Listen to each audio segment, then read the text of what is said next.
What does it actually look like for a busy financial professional to launch a podcast when you're nervous about being on camera, overwhelmed by technology, and already stretched thin serving clients? Today's guest is Danette Lowe, CFP, founder of True North Wealth Management and host of Ready to Retire. Danette shares the real behind the scenes story of launching her show, both from battling insecurities around video and sound quality to building a sustainable content system that now fuels her blogs, newsletters, and social media.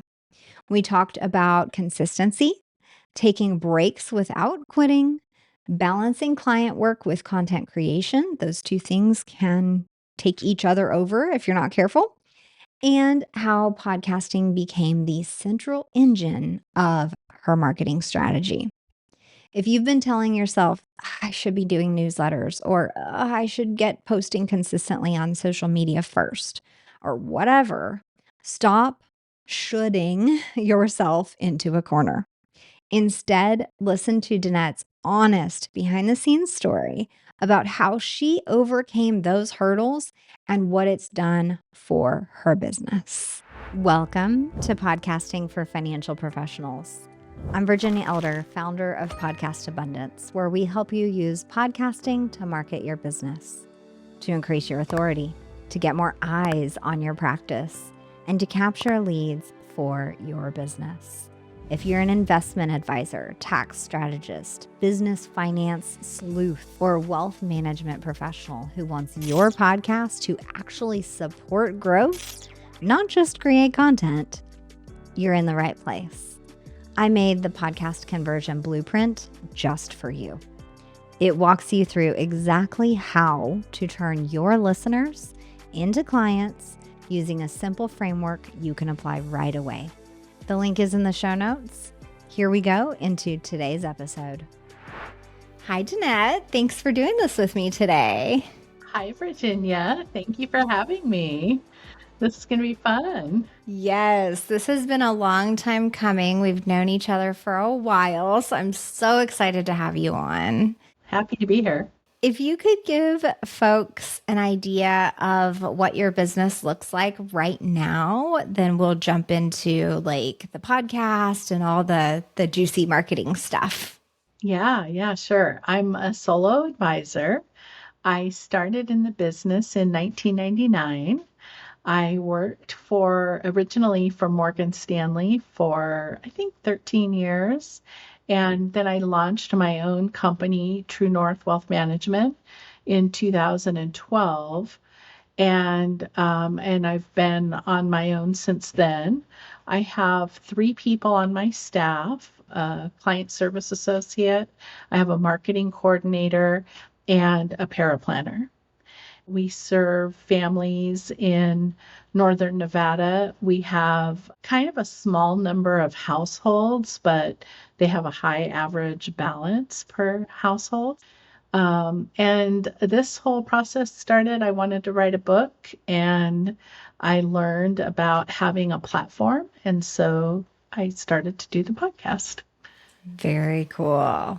Yeah, I remember when we first met, it was kind of like the beginning of your online marketing and online presence, I guess, journey.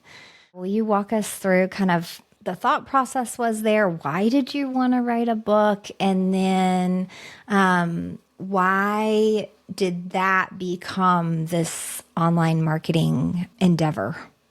The very beginning is I suffered greatly from panic attacks and anxiety. And I went on a quest or a journey to figure out what was causing them.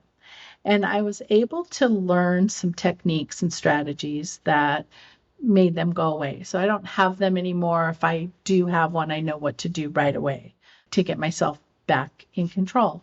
And I thought that other people would want to know that. And so I wanted to write a book about that. I took a class and I started to learn about content marketing and educational marketing. And everything I read apply to my business as a financial advisor. Like, I should be doing a newsletter, and I should have a podcast and a YouTube channel, and I should be doing all of these things for my business. I knew someone who knew you. You were helping another financial advisor.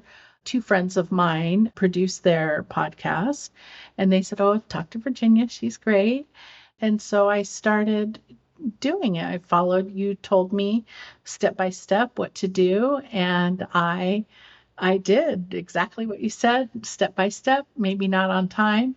What came out of that really quickly was how much I enjoyed writing the episodes. And I very quickly kind of got my voice. And that ironically led to the material that I actually wrote a book. So I actually wrote a book on financial planning, which was not the original intent. But because I was writing each of the episodes, it's called the Early Start Retirement Plan, and it's on Audible now. I narrated it. So because I'm doing all the podcasting, I was comfortable. I had all the gear. So I said I might as well just narrate it myself. And we've sold at least one copy in Australia. So I'm officially international. Yay. And it's great. And I'm actually already well into the second book for financial planning. So this has been an amazing journey. And it's all because of the podcast. Wow. Okay. As you were sharing that, I was remembering bits and pieces because it's been a couple years. Yeah. It's been a little Yeah. bit. I do remember that you're someone who, this curiosity comes up and you are really great at finding a resource and enrolling in a course or getting coaching or whatever it is that you need to do and literally learning about the thing. And you were really great at following directions. I just want to let you and everyone know, Danette is the, prize student. I'm good at following a recipe, I like to say. Yes. Yes, exactly. If you tell me what to do, I will do it. Exactly. One piece in there that I kind of heard, and I do remember, was this level of like quiet overwhelm Yeah. in learning, gosh, I should be doing a newsletter. I should be doing this. I should be doing that. And it's like all stacked up. And maybe the end goal or desire was that you wanted to write a book, but then you're discovering all of these other things. And they could very quickly feel like pressure and barriers. And some people, before they know it, would just throw up their hands and say, like, I can't do any of this. I guess this isn't going to happen. And I remember you navigating through that. So could you share a little bit about how did you end up doing all of these things? Yeah. And at the same time, running a business and growing and getting new clients. And I think for me, it comes down with being able to really see clearly the value of it, like why it was important. I knew what my why was if you follow Simon Sinek. I knew that this was, like for me, I've been doing this for a long time and I've been working with clients one-on-one. And a lot of times I'm getting asked the same question over and over again. At the point that I launched this, I just thought I would love to be able to teach the financial planning. I would love to have somebody who maybe doesn't have any money, who can't afford to hire or work with a financial advisor, get a good start. And they could use this free resource. I still want to, teach and leave a body of knowledge and help people understand and navigate this. And so because I was really clear in what my purpose was, then everything else just was what it was. Like I film on the weekends. Like I work on this on the weekends and the evenings. And it's evolved over the time. It's not what it was when I was writing the episodes at first. I mean, I'd write 8,000 words. Like the original episodes were like chapters in a book. So we're getting better about that. But I think just clearly knowing what I wanted to accomplish. And then the results that we had fairly early on was really great. So you take the podcast and you break it down into social media posts, you break it down into a newsletter. And as you're talking with your clients, you get material for the next episode. And it's like a self-perpetuating wheel. But once you do the episode, it's very easy to create the rest of the content. So that helped propel things along. And time blocking, I think, is important, but sometimes it's not. Sometimes it's not easy to do when you're a financial advisor and you've got clients and you've got things happening in the markets. But I always tried to write at the same time in the afternoon.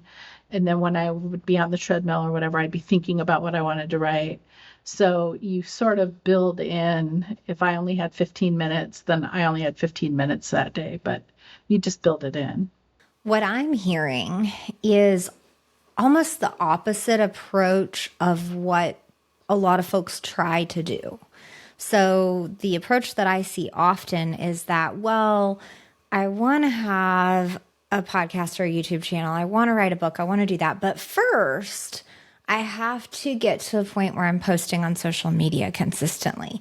But first, I have to get to a point where I'm doing a consistent newsletter. And they are almost approaching it where it seems like you're doing this bite-sized item and you're building up to the bigger item. But you were able to flip it completely around and say, no, let me do this big item first. And then we break it down and we're feeding these other goals that are also media and visibility online. And so we're creating this one big chunk and creating the smaller chunks off of it. Honestly, that's so much more efficient, but it takes, I don't know, like a step back or maybe the experience of the mistakes to learn that or hearing it maybe from you today, So I really like how the podcast became this center or impetus for the other pieces that you wanted to do. It really did because, it would go something like this. My process would be someone asks a question or a client had a situation come up and then it would be like, oh yeah, that's something a lot of people come up with. Well, it's a lot of things. That's something I've heard, before. That's a question I get really often. That would be a good episode. And so I used a database called Airtable to track everything. And I still have ongoing like topic ideas.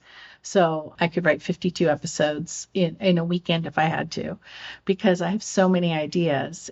So that's the first part, is getting the ideas.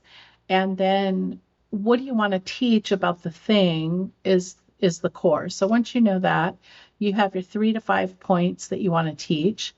That's your episode.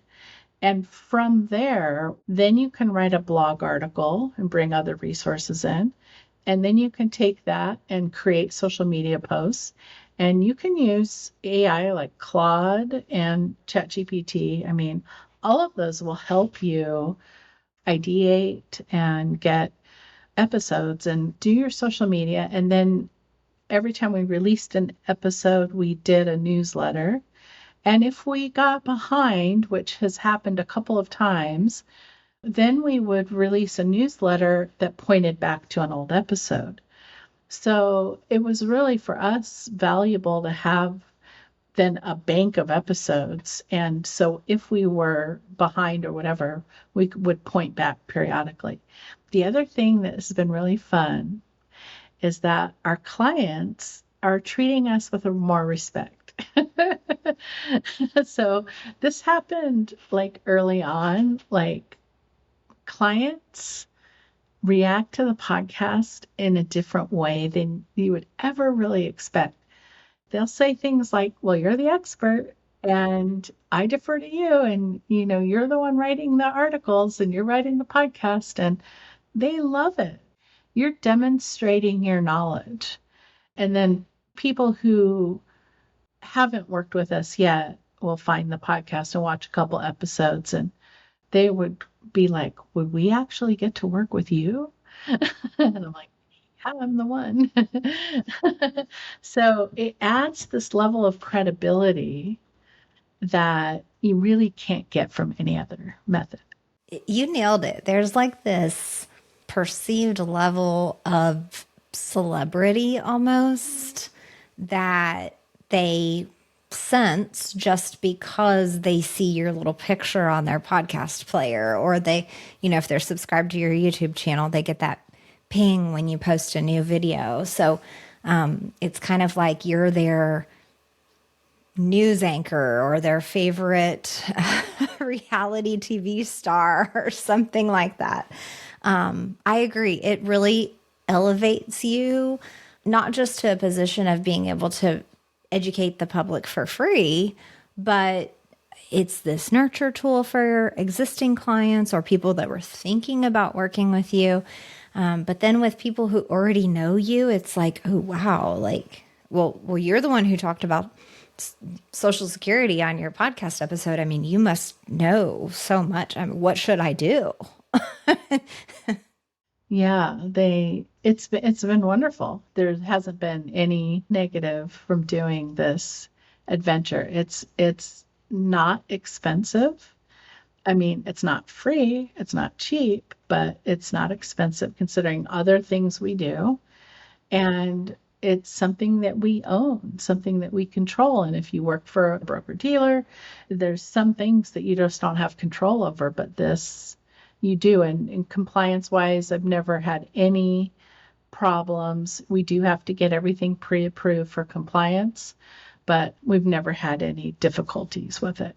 But it does take a few days. So timing wise is always, we can't finish an episode on Friday and publish it on Monday.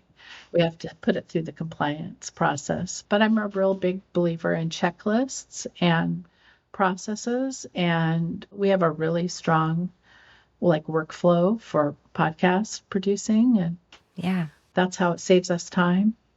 Of course, I don't recommend publishing or recording something on Friday and then trying to publish it on Monday anyways. Right. And I don't I either. hope nobody is up against that hamster wheel. But if you are, of course, we have strategies that I can teach you very quickly that will help you get ahead. So if anybody hears that and is like, yep, that's me, I'm struggling, then we've been there before, right? And Danette's had some tight turnarounds before too. Yeah, we have, and I have elected to take breaks. If I don't have the bandwidth, I don't have the bandwidth. I would rather take a break and not put out something that isn't good quality. And we did a transition. We changed broker dealers last year. That took up every ounce of mental energy to do a transition. And we put it on pause, but we're back up and running, and we've got episodes. One just went live, I think, Tuesday of last week. So, so we're back on track. That's awesome. Okay, so expand a little more on this,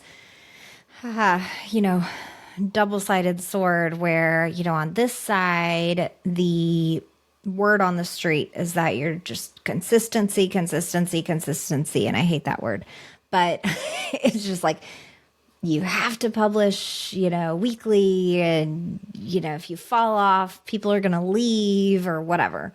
And then on the other side, you've really got to respect your own energy, times of the year, seasons, like you said, transitioning the business in some way, whether you're hiring people or you're looking for different, whatever is going on, you have to respect that and balance it with this need for consistency for your content. So what has that really looked like on the inside of the business as far as like publishing and decisions being made to take a break? Like you said earlier, like the newsletter, you would just refer back to other helpful episodes.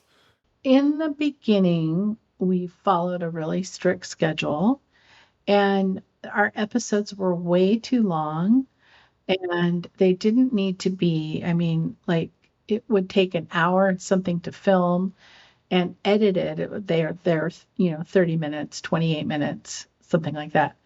It just didn't, like, we were putting pressure on ourselves to produce something that didn't need to be. So we've dialed that back, and the episodes are now shorter, more concise, more targeted. Even our clients were like, I just don't have time to listen to a 22-minute episode. And so now we try to get them under 15 minutes for the episodes. So that's one thing that can greatly help your time. And I would say the consistency has to be in your schedule and maybe not as much as your production. Like, we target an episode every other week is our target. And if we miss it, we miss it. I'm not going to beat myself up about it. I'm not going to go back. I think we're on episode 40 now. I'm super proud of what we've done, and I'm not going to go back, and I'm not going to beat myself up if I get behind. If I get behind, I just push everything out and my little spreadsheet, and I try to block film. So I try to film 2 to 3 at a time, and I'm trying to get a bank of episodes ahead. But life is life, and your business is your business, and it does take time to do. I'm very blessed. I have an in-house team, and Virginia did all the production for us to get started. I never could have get started without Virginia's help. She walked us through everything and taught us how to do everything, and we just made the decision to do it in-house when we got to a certain size.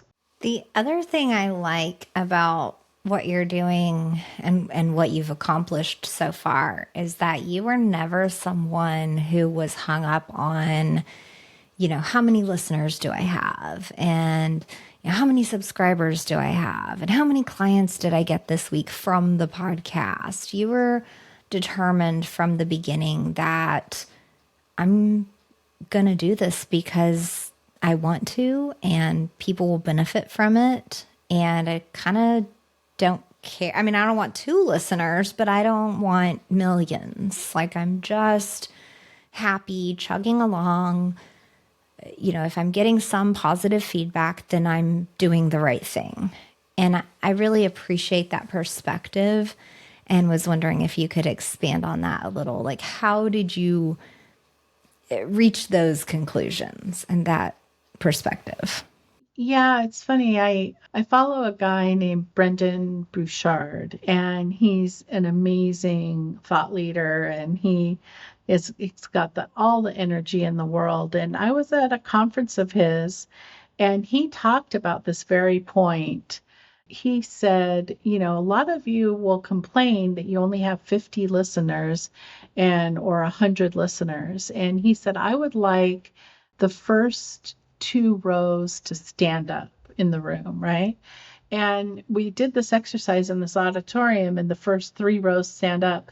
And he's like, that's about 100 people. He's like, that's your reach right there. That's not nothing. That's a lot.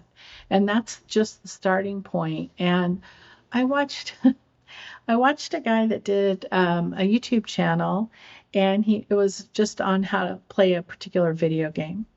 And he showed, 100 subscribers, 175 subscribers.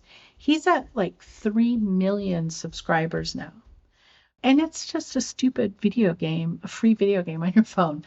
And but his videos are entertaining, but I mean, it's a real legit growth. And he started at the same levels and the rate as I have.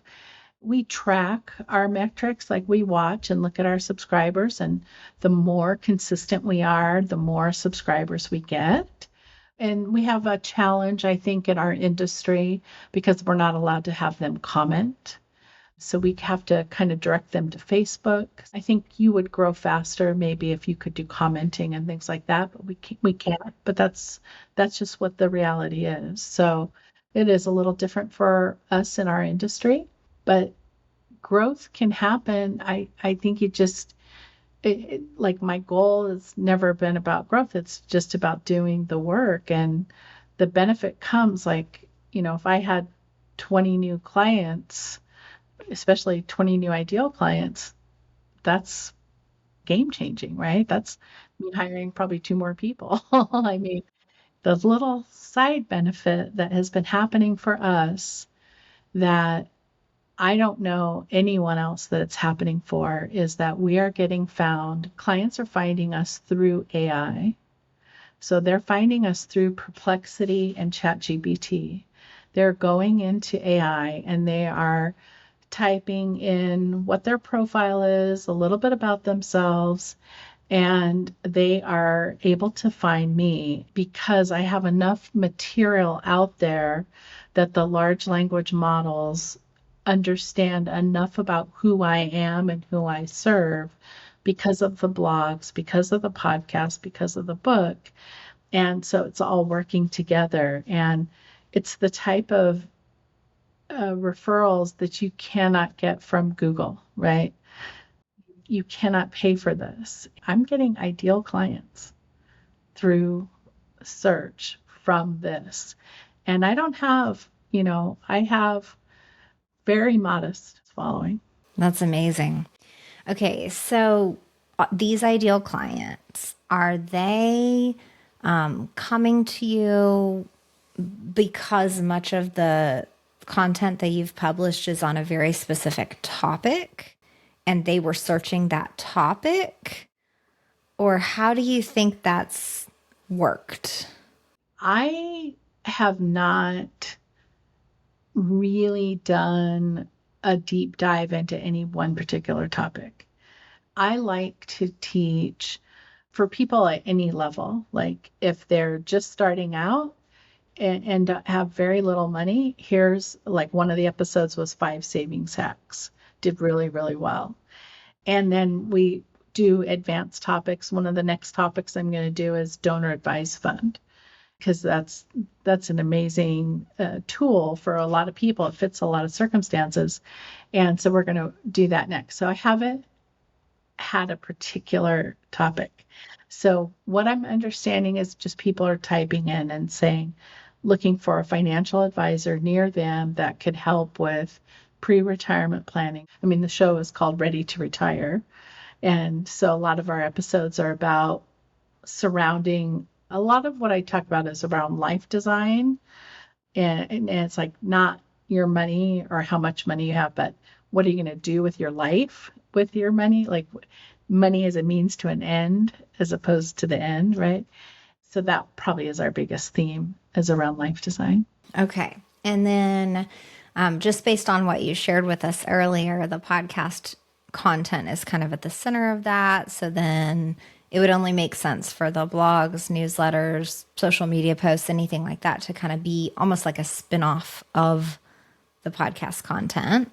They're directly related. So if I do an episode, I take the transcript and I turn it into like a 2,000 word article. And then we turn those two things into 8 to 10 social media posts. We try to post social media 2 to 3 times a week. And honestly, I'm not happy with what we've done in social media. I think there's tremendous room for improvement for what we're doing. And that's something that we're working on this year. Our website also, I'm not thrilled with, and we're working on that too. So we have a long way to go, but I think just getting it started has been so important. Like done is better than perfect is the way to go. And when you're on camera, smile and make sure you're in a good mood when you're filming, that it's not a chore. There have been days where something will go sideways in the morning before I film, And I just say it's not a filming day. I have to be in a good headspace to film. I haven't done any interviews yet. It's not because I don't want to. My friends have all agreed to be on a show, but I just haven't had the time to pull that together. So I just do it myself. And I have a whiteboard here. You can't see it, but it's right next to me. And I put all my ideas up on the whiteboard. And so when I talk into the camera, I have my outline on the whiteboard. And then my camera will film for 30 minutes. And now that's the cutoff. Whatever I can Okay. say in 30 minutes is what gets done. End that episode. Yeah. Yeah. And I mean, you just have to do it. You just have to get started. Hmm. And Virginia, I don't know, I could not have ever gotten to where I am today without you just walking me through step by step by step by step, Oh, you know. thank you. It was an absolute pleasure. You're still one of my favorites to kind of Oh, look back on because of just all the great conversations we had.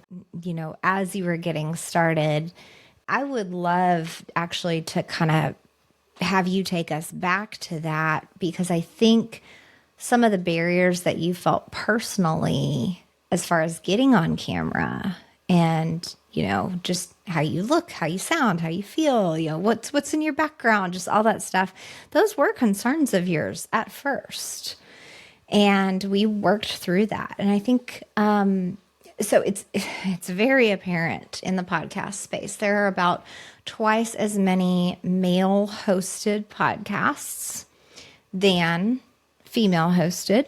So, all the ladies out there listening, we need you. But Danette, if you would share with us a little bit about like what were you worried about and how did you get past it? yeah, obviously I'm overweight. And so I'm self-conscious about being overweight. And, and sometimes while I'm filming, I'll say, and then I know I can cut it out.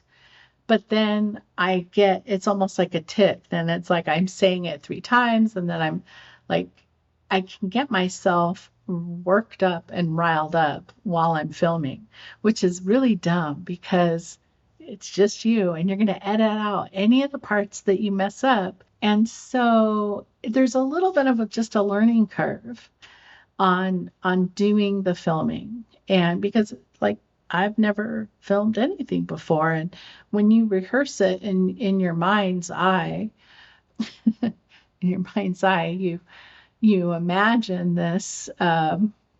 If only we could speak as well as we can imagine it in our own minds, right?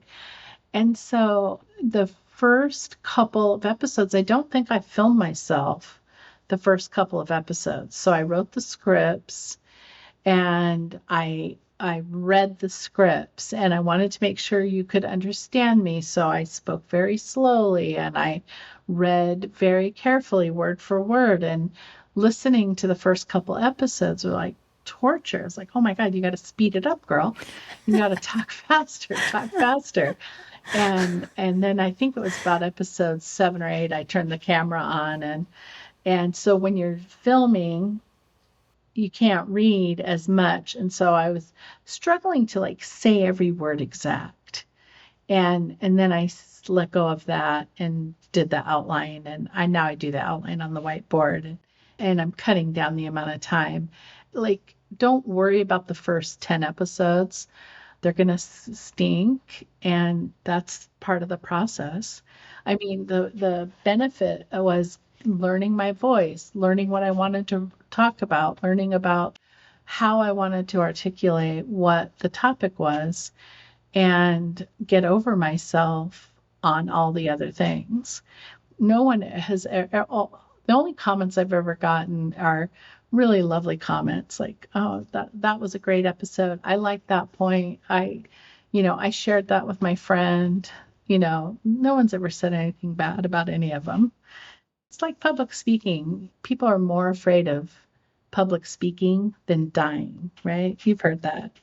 And this is sometimes where the podcast comes in. Like people are afraid of being seen, afraid of being judged. You just have to let that go because there's so many wonderful things that come from being in the community. I mean, it's amazing. You know, you tell someone that you wrote a book and that you have a podcast, immediately they look at you differently. Immediately they're like, I want to do a podcast. Yeah. I mean, I've referred so many people to Virginia, she knows. That's right. Because everyone who I talk to, mostly guys, want to do a podcast. Yeah. But it was Yeah. women who referred me to you. So, Yes. So, yes, we're winning there. yeah. So, you mentioned the book a couple of times. If you would, because that is yet another aspiration of a large majority of my audience. And they know by now that I have a ghostwriter that I refer everyone to, who's very experienced, especially in the financial space and writing for business owners. But yeah, tell a little bit about your book. Did you self-publish? What did you do? What was the process? I watched a YouTube video on self-publishing a journal. And the girl did it in this like 30-minute episode and did it on Canva. And I was like, I can do that. So I did journals and I self-published through Amazon and I wrote a handful of just blank pages, right? And I made them in Canva and I learned how to do that. And it's very creative for me. And so I enjoy messing around with it like on the weekends and stuff. And then I wrote a planner book. And so that has a little more content. It has prompts. It has calendar and it has a little bit about the method I use to not have anxiety and panic attacks. So I published that. And then by this point, the podcast had been out about a year. And I had probably in the neighborhood of 30,000 words from writing the podcast episodes. And then I began intentionally writing the episodes with the idea of making them into chapters. And then it was very easy to pull together everything else after because I had such a large start. Like, you know, I love the outline of the book. I love that each chapter hits the point that I wanted to make. I think it could have been shorter. I think I could have done this better or done that better. But it got done. And having the podcast was absolutely the core reason why it got done because it helped me develop my voice, what I wanted to talk about. Mm-hmm. It's almost like a Snowball or something like that. Like you start creating content in one aspect or another. And while most people think you might run out of ideas after, let's just say 10 episodes or something like that, the opposite actually happens where you are inundated with more ideas and, oh, I should do this with it and I should do that with it and I could write a book. And you end up this massive rolling snowball going down the hill, almost trying to publish as fast as possible because you have so many ideas.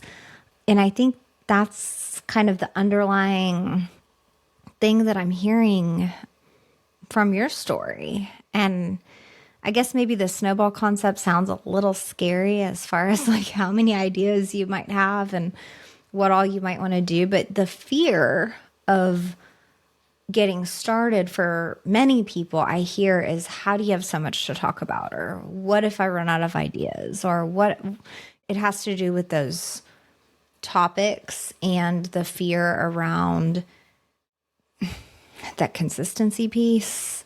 But I think everything that you've shared with us, like client questions, your whiteboard, your Airtable, I mean, there's so much evidence right here that shows us that you actually ended up with more ideas because you got started. Oh yeah. It eventually it becomes part of your like day-to-day life. You're like walking around and like, oh, I could do an episode on that. I could do an episode on that. And you have so many so many ideas, you're like overwhelmed too. But first of all, know who your ideal client is. So the exercise that we are very particular about now going forward is we know exactly who it is we want to work with. And we have ideal client avatar. We know exactly what the profile is. We know exactly who we want to attract. And so every episode that we write now going forward is designed to speak to what that person might be facing challenge wise. And you, the person thinking about doing it, has your own take on the subject. I have a group of study group women. We just met last weekend, and we could talk about one topic, and all 7 of us have different opinions on one topic. And your opinion is what differentiates you from every other financial advisor. And that's how your potential client is going to get to know you. And even if they don't ever watch an episode, just the cachet of having it out there is brilliant. But you really don't run out of ideas. And it's for me, it's like, how do I track them?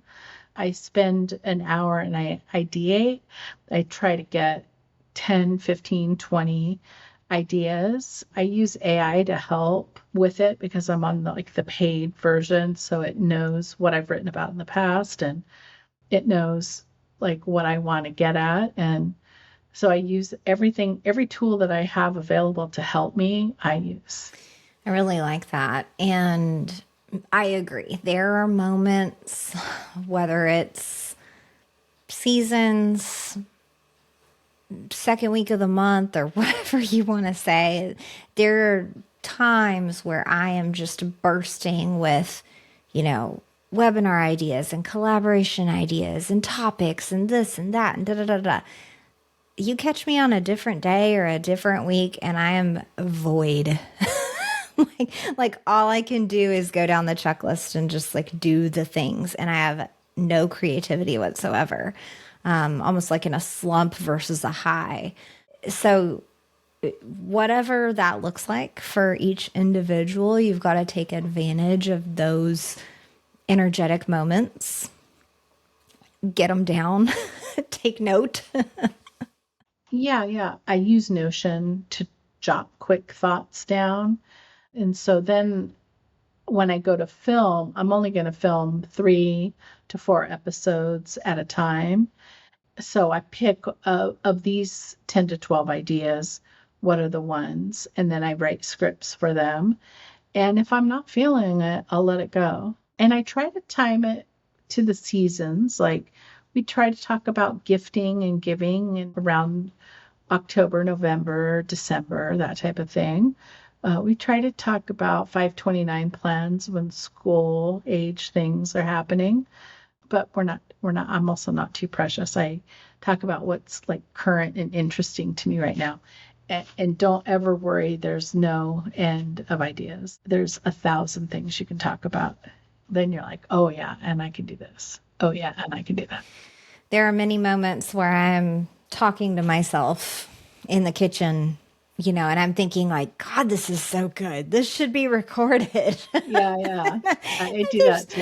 Yeah. It's just me by myself being crazy, but whatever I came up with was impactful. And then I'm trying to remember, okay, what did I say? How did that land? That would have been so good if I had my phone up. I know that feeling. And then now that the book's out, if I'm struggling or stuck at all, I just open the book and pick a chapter from the book and do an episode on the chapter where, that chapters were not episodes to begin with, but they are now. Some of them are episodes. Yeah, you see the title of that chapter and you're thinking oh, I can take it this direction, that direction. And it might be completely different content that's in the book. Now that you've had some time, you've been publishing episodes, you're full of ideas, this is very much rolling. What do you see as your next challenge? Maybe something that you're working through right now with the team? What can people expect when they're 40 episodes in? Just to give yourself grace, because it's not always going to be magical. I want everything to be perfect when I film, and that's just not the reality. This is where I film a lot of the episodes. So I try to have a nice background.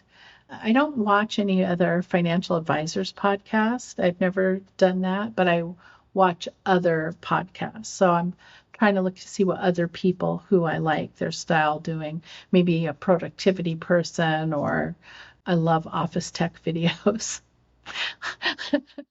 I think constant improvement is important for us. Trying to make our episodes better is our challenge. I want to get better at doing this. I definitely want to get ahead. That's a goal right now. But I find writing is very joyful and it's creative, it's fun, and I can say whatever I want to say. You don't have anyone judging you. And if somebody doesn't like your viewpoint, that's okay. That's good because there's, 50,000 other people who will love what you're saying. Absolutely. So, on that note, your decision to do a solo episode, kind of monologue style show with no guest interviews is unique and interesting and might have caught some people off guard when they said, hold on, wait, what? So the beauty of doing a solo only show is that it's yours. You could do whatever you want. You can do it as often as you want. You could record as long or as short as you want. And it's you representing your own business. So there's a lot of pieces of that make sense for a solo practitioner. But many people have this fear of, again, what am I going to talk about? What do I look like on camera? All of that. And they think that they almost need that guest. And what it boils down to is that you're using your guest as a crutch because you're not actually comfortable hosting the whole episode by yourself. So that's where I find it really interesting that you did have some insecurities at the beginning. We worked through them. We had lots of conversations about them, and you were firm all along. I mean, I don't even remember a conversation about like, should I have a guest or not? It was always going to be Danette Lowe, the host of the show, solo episode. And so I find that an interesting little mix of the solo practitioner, the insecurities, still doing a solo show, and almost like maintaining control of your production. So would you speak to that a little bit? I would like to have guests at some point. I'd like to be a guest more at some point. I think that's maybe the next evolution. But for me, I think we go on as a guest to promote ourselves. And so for me, it was like, am I going to have another financial advisor as a guest? Then should be promoting them, which I would do. And it still promotes you because you're so gracious to promote them. But then there's other industry people like economists that I like to have on, or an attorney. So I do want to explore that. I need to learn how to use Riverside. So I'm totally open to it. But this way, I'm not relying on anyone else's schedule. I'm not relying on anyone canceling. I'm not like disappointed if someone canceling. And it's the reality of being a solo financial advisor. We have a decent sized practice, so things come up. Sometimes I have Thursday 9 a.m. filming on the calendar, and sometimes things come up. And by doing it just myself, then I can negotiate with my own self. And if I'm not feeling it, I'm not feeling it. I want to be up and upbeat. I rely on my husband. He helps me. He pushes the button on the camera. I don't need him to do it anymore because I have the remote thing on my phone, but he loves to do it and he feels like he's helping. So He's being supportive. I love that. I guess because the interviews are so common in the podcast space, anytime I'm talking to anyone or getting introduced to anyone, they immediately say, "Oh, I would love to have like so and so and so and so and so and so, and we could talk about this, this, and this."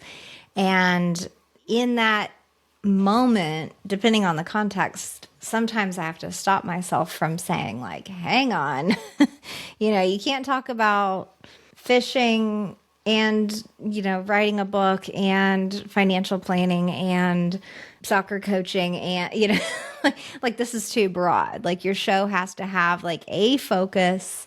All these people might be friends and might be interesting to you, but so sometimes I just have to smile and listen if it's just someone excited. But then when it is an actual potential client, it's like, all right, we have to narrow this down, get realistic about if you had this person on. Like, for example, I knew if I had Danette on, what we would be talking about. I knew she would be giving us the behind the scenes of how she's launched, how she's growing, what she's doing, and that we wouldn't end up on some crazy topic, right? So she and I can talk for hours, let me just reassure everyone, but but there has to be some focus. And so when you opt to do just a solo show only, it's almost like you have more control, not just of the scheduling and all of that, but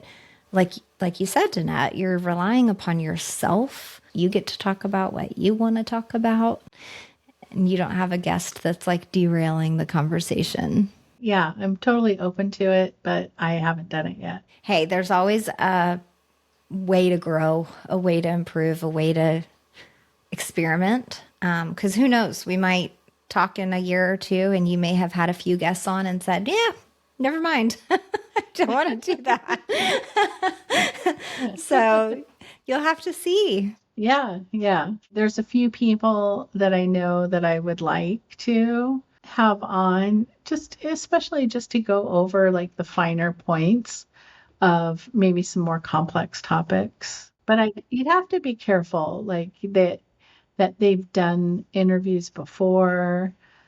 I think that's the challenge too, is maybe this person is interesting or a very competent expert in their field, but if they aren't experienced and or media trained, you may have a little bit of a wild goose chase on your hands that might end up needing some serious editing. So all things to consider. I had a lady ask me to be on her show, and I was really disappointed by the whole experience. It was really awkward. She wanted me to have next level equipment and this and that and all these requirements. And I was like, oh my goodness, it was putting so much pressure and things weren't working right. And then when she edited the episode and produced it, it was horrible. And I was like, oh my God, that wasn't the title before we talked. And anyway, it was not great. It wasn't a great experience. And so it made me a little bit nervous about doing it. If I'm gonna host someone, I don't want to be like that. So that's a really good point. It is valuable to guest on some episodes, and maybe it's a good experience, maybe it's not, but you can learn from each of those and then be a better host because of those experiences. So that's actually really good advice mixed in there. I'd actually like to do lives as well. And I think that has a really cool vibe. Mm-hmm. But that's going to be interesting if I do it by myself because I'll just be talking to the dot on the screen or whatever. Yes. So we did touch on a little bit on energy. I will say that going live alone in your home office, it's like you need like a shot of caffeine before you do that or something because it's really hard to have that hype that is really attractive that will make people stop scrolling and to be able to maintain that for 15 minutes or however long. It's not that hard to record a podcast episode and you don't need this like influx of energy because you can, sit back, take a breather, even pause for a full minute and mess with your script or whatever you're going to do because that can be edited out, right? So you can always like take a deep breath and like regather some energy to deliver that final 5 minutes of the podcast. But live is a totally different story. It is tough to keep that energy high when you're going live. I would say, regardless of what you do, I would recommend that someone hires a producer like you in the beginning. Early days when we were working together, I did not know how the mechanics of things worked, right? I didn't know how to get it into the podcast channels and things like that. And when I would tell people that I was doing a podcast, they would ask me some technical questions. And I said, I don't know, my producer does that. And I always called Virginia my producer, and they're like, oh my God, that's so cool. You have a producer. And it really is cool that I had a producer. And Virginia is an amazing person to work with. And I could not have gotten to where I am today if she hadn't done all the things to get us set up for success and teach me how to and all I had to do was what I needed to do. I didn't have to focus on anything else to get started. That was the essential key of getting started, was having the help. And I wasn't learning everything from scratch. She helped me with what microphone. I mean, I have probably 5 microphones in my closet from not buying the right one, not buying the right one. Now I have a nice system. It has its own suitcase, so when I travel, I take it with me. And I really, really deeply appreciate the help that you gave us, the patience. Oh my God, the patience that you had with me in the beginning. And just one step at a time. And I remember I can still hear you saying, just trust me, just trust me, just trust me, trust the process. And like, that's what I tell my clients all the time, trust me, you can spend this much money, and, trust me, you'll see. And it takes a little while. They have to get when they retire, they have to get the first few months of income. And they're like, yeah, do you think I could get a little more? Yeah, you can get a little more. And that's what you were like with me, the opposite. You were just like, this works, this process works. And we did it. Yeah. Thank you so much for sharing that. Yeah, your words are so precious to me. Thank you. You're welcome. Before we close today on that absolutely beautiful note, which you're making me teary-eyed, so that's why we got to go. But before we close today, tell folks where to find and follow you. I'm sure after hearing all this, they might want to go back and look and see what we did back in the day, and see where you are now. Yeah, I have 2 podcasts because, hey, if you're going to do one, you might as well do 2.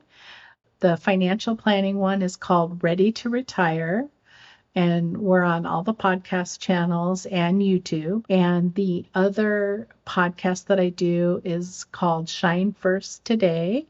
It is basically productivity strategies, but just things that I learned along the way to help you reduce panic attacks and anxiety.